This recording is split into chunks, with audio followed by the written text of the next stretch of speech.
Hi, I'm Matt Hayward. I'm the science librarian. I'm here to talk to you a little bit today about getting help from the library and finding resources. So the first thing I start all these videos with is showing how to get help from the library. Your first resource would be me. In order to get help from me, what we're going to do is go to the About and find your librarian page, and then we'll scroll down and you can see any science subject. You're going to see my name listed out there, except for computer science, but or construction science, I suppose. So anyway, if you click on my name, you'll get this little profile page about me. It's got the subjects I cover, my email address, my office phone number, and this little button that you can use to schedule an appointment. The nice thing about this is a lot of the things that I tend to help students with are things that are on a computer, and sometimes it can be a little bit difficult to convey through email or over the phone, and a lot of students find it better to actually sit down and look at a screen with me. Fortunately, even during these times, we can still do that thanks to virtual meeting software. So if you click the schedule appointment link, it's going to take you to this little calendar that syncs up with my Outlook calendar. It's going to give you available times, and if you click on any of the available times, then you're going to get this little form you can fill out, and you can set up a meeting with me virtually or on the phone, or if we're back on campus again, it would be in my office, but that's not going to be anytime soon. So anyway, that's how you get to me. If you need help with another class that's not a science, I highly recommend reaching out to the librarian for that instead, because I'm an expert in the sciences area, but definitely not in, say, English or history. The next thing that I would point out to you is our chat box. Normally 9 a.m. until about, I think, 11 p.m. This will be a little chat window. You can pop that up, and it's going to get you chat help from librarians here on campus. Uh, the same kind of help that I can provide, but you're not going to get any really science specific help. So if you have an advanced question, it's usually better to reach out to me, or they'll just tell you to reach out to me. But if no one's online, you can also leave a message. This is going to send everyone who covers chat, including myself, an email and say, hey, I've got this question, and whoever sees it first typically responds to it. If nothing else, the first person on chat the next morning will respond to it. A couple other things to point out really quickly. The research guides link here, I always like to show this to students just because it's a great resource for finding, or these are great resources for finding help in your areas. So let's say if I go to the biology one, or I go down to biology and then choose the biology guide.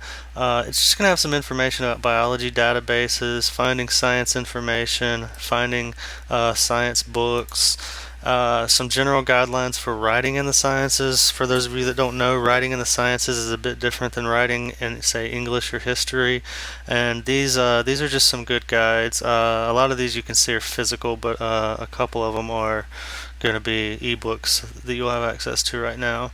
And the last link I always like to point out is professional organizations, and I point this out not because I want you to join these organizations, but because I've found that these organizational links tend to be good sources for finding hot topics, finding out what's going on in an area. And for me, coming up with a topic for a paper was always half the battle. So these professional organizations are just good sources to me for finding news, hot topics, potential topics that I might want to do my research on, that sort of thing. The next link I'm going to show you is the databases link. If we click on that, we're going to have access to all of our databases. You can see we have a lot of databases. So if I just click biology, you're going to see that just in areas covering biology we have 29 databases, so that's a lot. Typically at the top we'll have what we call our best bet, and this is going to be something like 3 to 5 databases that we have that have the most coverage in that area, but or the best coverage, or we have the most access to these databases, that sort of thing.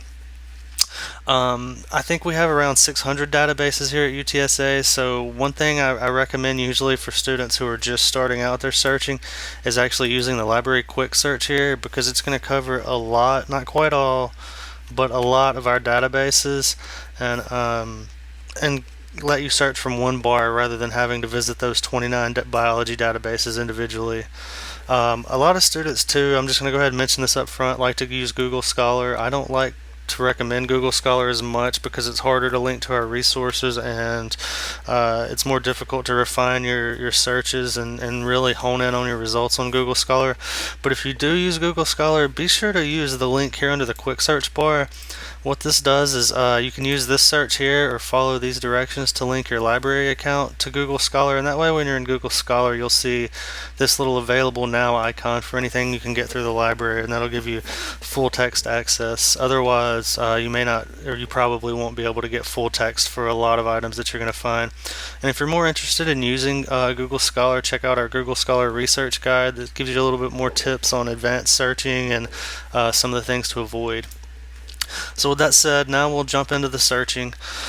So, well, I take that back. Before we do the searching, there's one more thing I want to mention, and that's this peer review thing. So some of you may be familiar with peer review, some of you may not, but just to kind of give you a heads up, most of your academic professors are going to be asking you to use peer-reviewed sources for your research, and the reason for this is that peer-reviewed sources have been vetted by other experts in the area, and these things aren't just being published like something, say, in Time, where you have just an author who submits something to an editor who may be even less knowledgeable in the topic than he or she is, and then it gets published. With these peer-reviewed items, anything that's to be published gets sent to 2 or 3 at least other experts in that specific field, and those experts then go through and read over the paper, verify that everything's cited, that they've got sources for the information they're using, or else that the information comes from their experiment,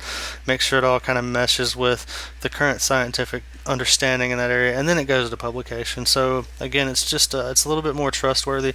And something I always mention to help quantify this to students is so for example, we have some some peer-reviewed journal and peer-reviewed database subscriptions that cost, or some of the journals cost $20,000 to $30,000 a year. Some of the databases can cost almost $1 million a year. So, if we're paying this kind of money for the information, then there's a reason for it, and it's because it's trustworthy, it's worthwhile, all that good stuff.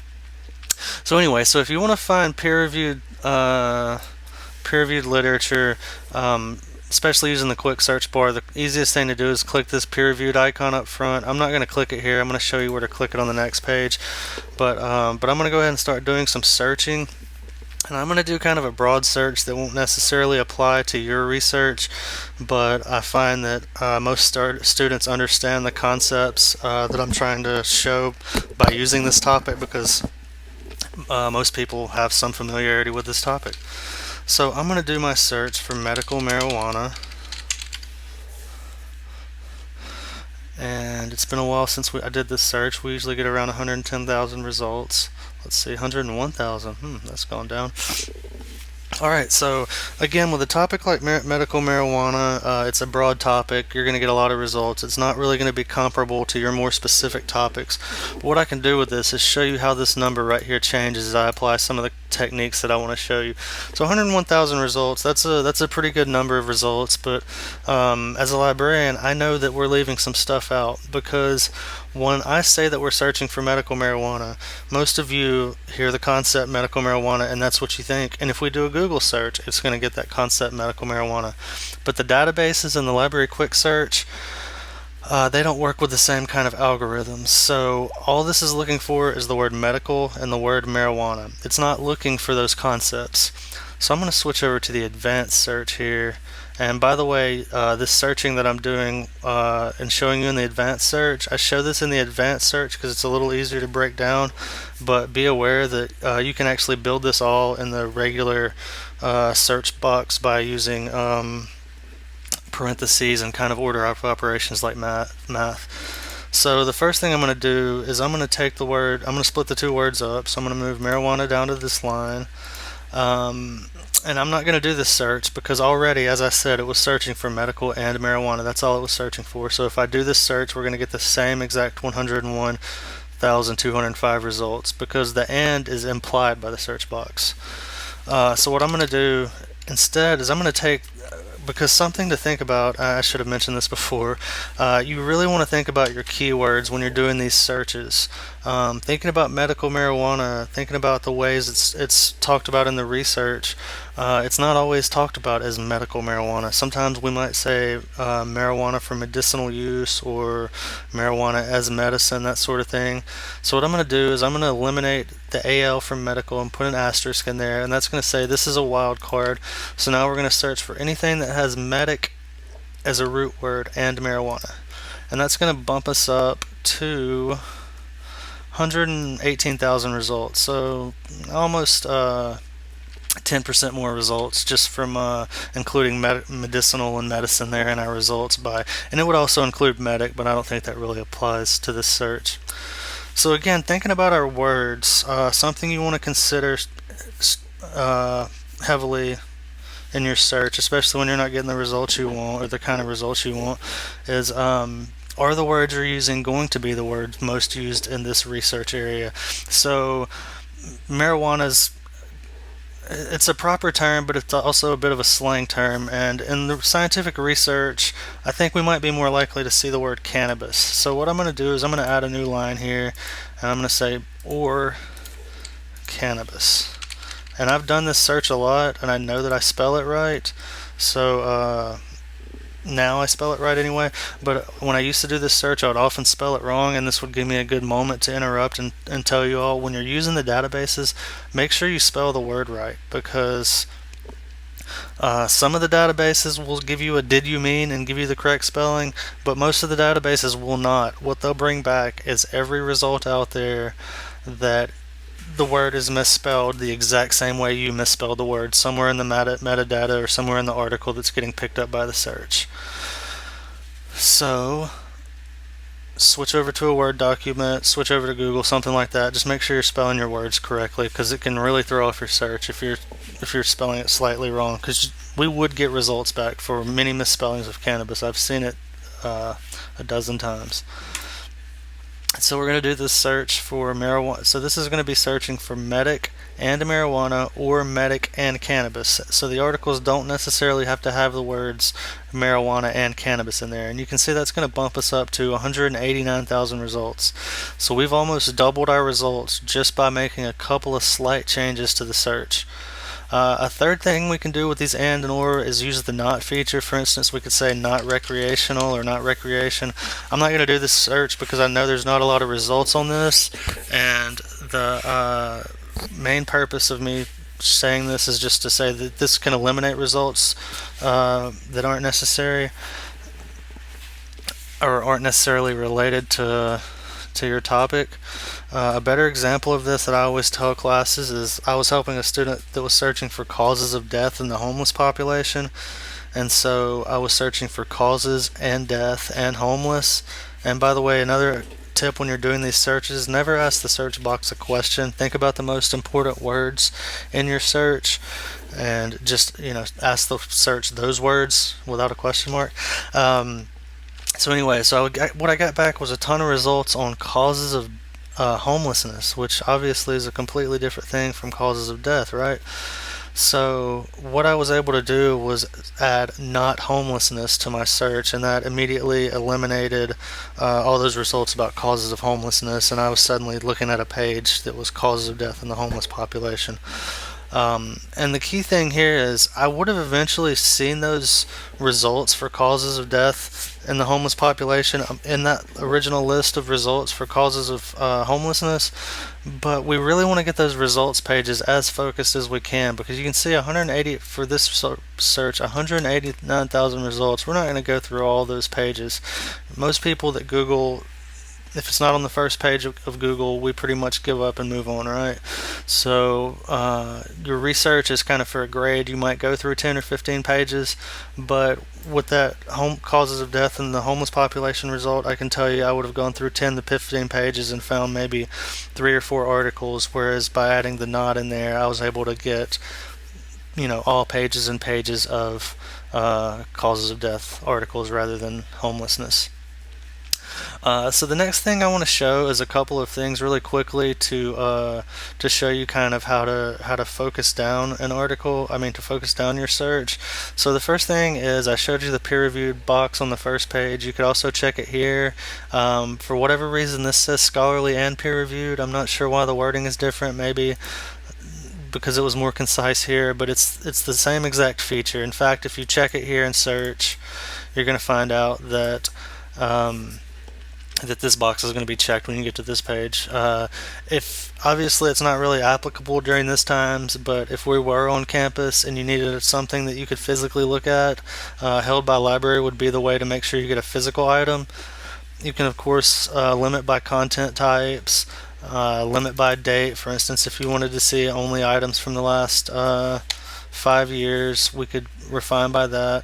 One of the more important refine tools that I like to tell students to use is the topic refinement tool, because the nice thing about this is a lot of times you'll find that your keyword is one of these topics, and you can choose those and click apply filters, and then go up to the top of the page and click the little lock to lock those in, and then we can actually delete those from our search, and we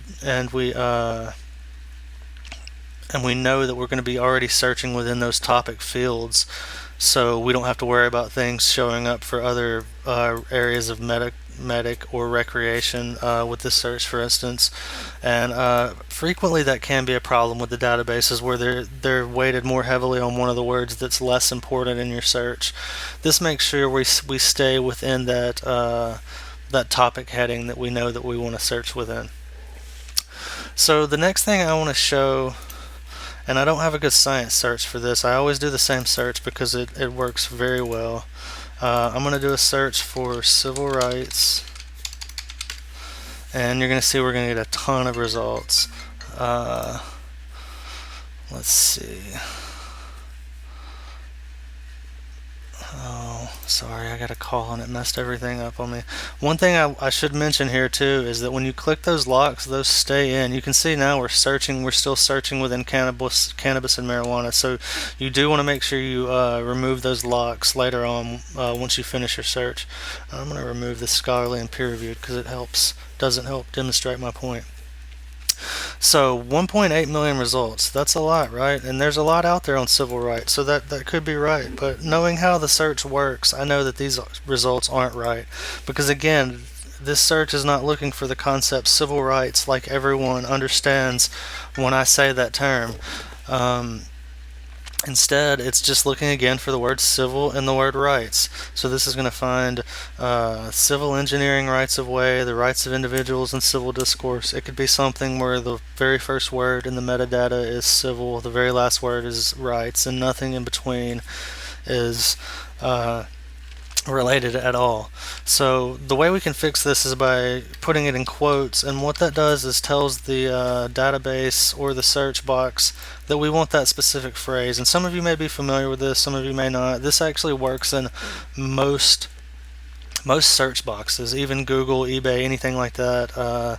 This works in most of those search boxes. So I'm going to search for civil rights in quotes and say I only want that phrase, because I know when we're talking about civil rights, we're only going to say it that phrase in that order. We're not going to say civil something something rights or right something something civil. And you can see that brings us down to 600,000 results. So that means that about 2/3 of our results, 60 something percent of our results were not related to the concept of civil rights, as everybody in this room understood it when I said it. So again, something important to consider. This can be very helpful. It is a double-edged sword, though. Think if you had done this with medical marijuana, how many results you would have eliminated from medical uses for marijuana or marijuana for medical purposes. So you do have to be sure that this is the only way that it's going to be phrased in the research. Otherwise, you may end up missing out on a lot of results. So I'm going to switch back over to our medical marijuana search really quickly, because there's a couple things I want to show you here on the search window before we end. The first is citations. Everybody's familiar with citations and how frustrating those can be. Luckily, the quick search and many of the databases have a citation tool. In the quick search, it's the quotes, but in some databases, it may be cite this or citation or send to or something like that. You just have to look for it, but it'll give you a nice pre-formatted APA citation or Chicago, MLA, or Harvard. You can copy that to your clipboard and go and paste it directly into your Word document and save yourself a little bit of a headache. As far as getting to the articles from the quick search, the easiest thing to do is usually to click this available online link, and that should take you straight there. You will have to log in if you're not logged in so that we can authenticate you.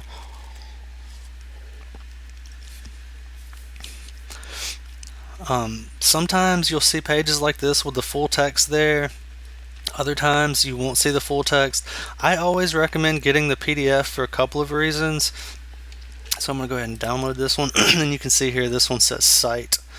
I was hoping that would open in the browser window. There we go. And you can see the formatting for the actual PDF is going to be different. It's going to match what's in the journal. If we had figures or images, they would be in here in place, whereas a lot of times in the HTML view, the images or the figures or charts, those sort of things, are added as appendices or that sort of thing, and not necessarily as easy to read as when they're right there in the page. But the more important reason for saving that I say to download the PDF and save it to your computer is that if we just go to this is that if we download the PDF and save it, it's there. We have it. We don't have to worry about finding it later. We have the entire article there to read, and we have access to it offline. Can put it on a flash drive, cloud drive, send in an email, upload it to Blackboard, that sort of thing. Whereas if we try to use this link, you can see looking at this link, there's almost nothing there that tells us something about this article. And a lot of these links, they don't last very long. So if I go and log in another computer, or my professor logs in, or even with many of these, even it's 2 hours later or a different browser session, it's gonna change the way this link works, and this link's going to be a dead link when you click it later. So I used to, when I first started doing research, I would just copy these links and put them in a Word document and think, well, that's how I'm gonna get back to the article. And then you go click those links and they would be dead, and you pretty much have to do your search all over again. It's a little bit easier because you have some idea what the titles are and what you're looking for, but again, you're having to repeat your search all over, whereas if you just downloaded the PDF, you have it there. Something else to mention, and I meant to mention this before when looking for these articles, a lot of you may know this, but just in case you don't, before you actually read these articles, you always want to look at the first section for the abstract. Any peer-reviewed item is going to have an abstract, and this is going to be anywhere from a few sentences to a couple paragraphs that contains basically everything in the article, gives you all the information that, or most of the information that you'll need to know or it gives you all the information you need to know whether or not you want to read the article, but it actually will, give you most of the information in the article as well. If you don't see what you're looking for in the abstract, or something related to what you're looking for in the abstract, then you're probably, looking at an article that's not right for your topic. This particular one that I picked is a little bit short. I was trying to find one that was actually a study. Oh, and I also forgot to mention that if the available online link doesn't work, what you can do is click the title, and under this view online box, there should be a link. A lot of times there may be 2 or 3 or even 10 links. Just know that all these links should technically go to that article. So if I click that link and it doesn't work, then I would click the second link in the list or the third link in the list if they were there. And they should all go to the same article, but we just have some overlapping coverages in the databases, so sometimes we have multiple ways to access these articles. So let's go to this one and see if it looks a little bit more like the kind of thing that I would expect you to run into.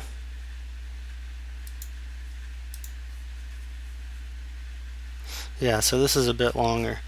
You can see the abstract here is It's one really long paragraph. But again, it's going to be a good summation of the entire article to keep you from reading this whole article and getting to the end and saying, hey, that's not about my topic.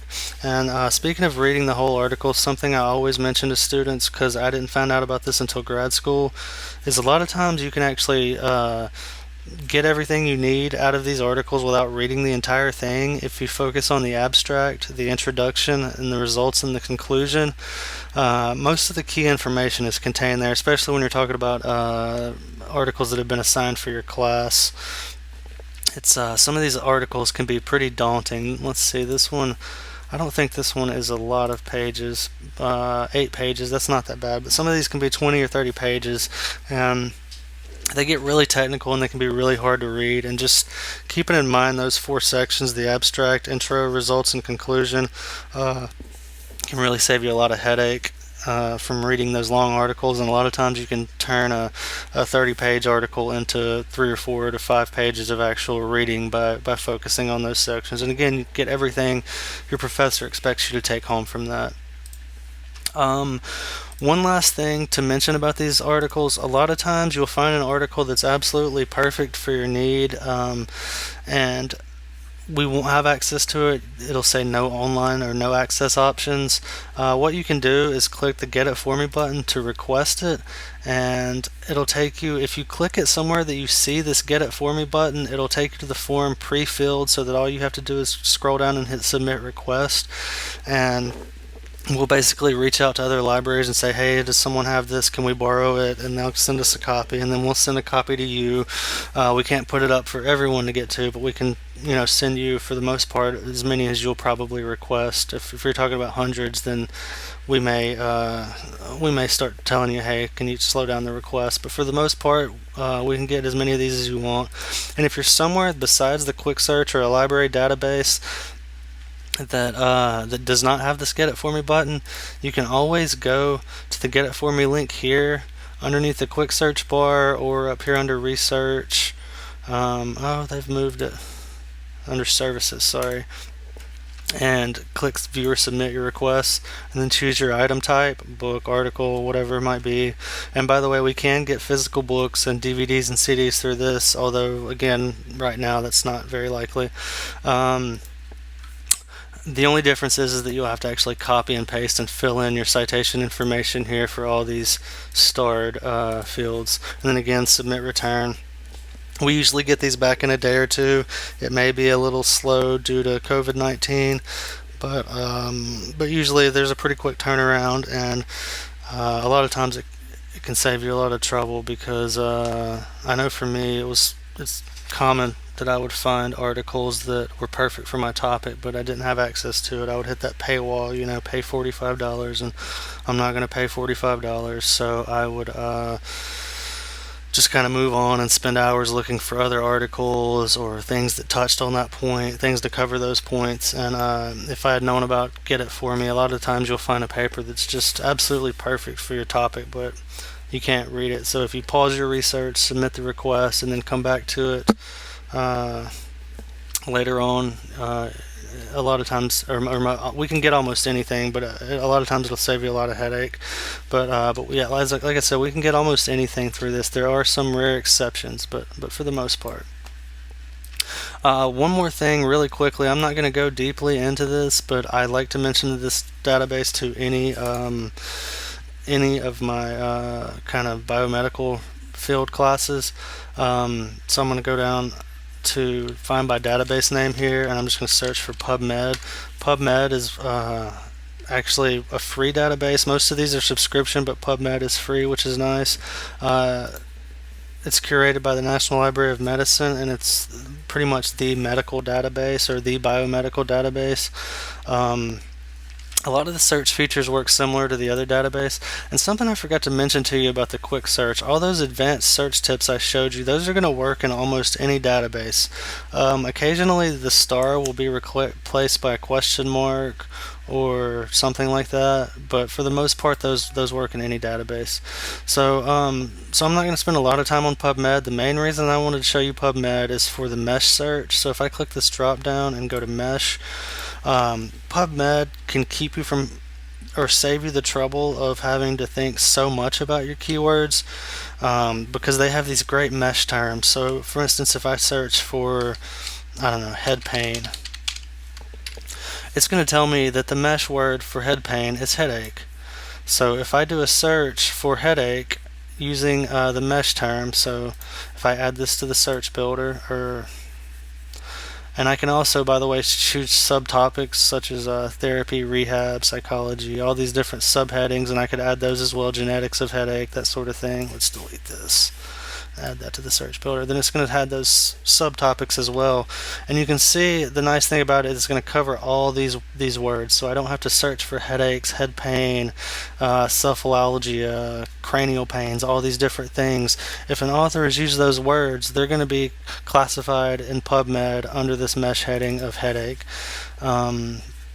So I don't have to think about using different terms, Coke versus soda versus pop, those sort of things. It's all going to be filed under one nice mesh heading, and I can click the search PubMed here. It's going to perform my search and give you that interesting string of words to add, and you can see only 127. That seems, oh, because I'm in genetics. There's probably not a ton of research on genetics of headaches in PubMed, I suppose. And again, we still have these typical limiters over here we can use to limit to publication dates, some additional filters we can use. One of the nicer things about PubMed that I like is that if we click find an article we like, it's going to give us this link of similar articles and also related information, which can be pretty helpful. One thing about PubMed, though, is that you're not always going to be guaranteed full text. So it looks like we have, since we went through the library website, you can see that up here in the URL. We have full text access, so we can click that and get to the full text. Sometimes you won't see this full text links. I always tell people to scroll down and look to this link out. A lot of times there's more resources for that same article, but sometimes you won't see this link out section or this full text link section. And if that's the case, the only way to really get to that article is to do a get it for me request and copy and paste your citation information over. But anyway, I know that was kind of fast, so I hope you learned something. Definitely feel free to reach out to me if there's anything that I can help with. This is what I'm here for. I'm not one of the librarians that's out there shelving books and shushing students and those sorts of things. I'm here specifically to help students and faculty with research, with writing papers. So always feel free to email me or schedule an appointment, or if you're in a big hurry, then hop on chat and ask them for help. But again, with more advanced topics, the chat's not necessarily always able to help. So with that said, good luck with your assignments, and let us know if we can help with anything else.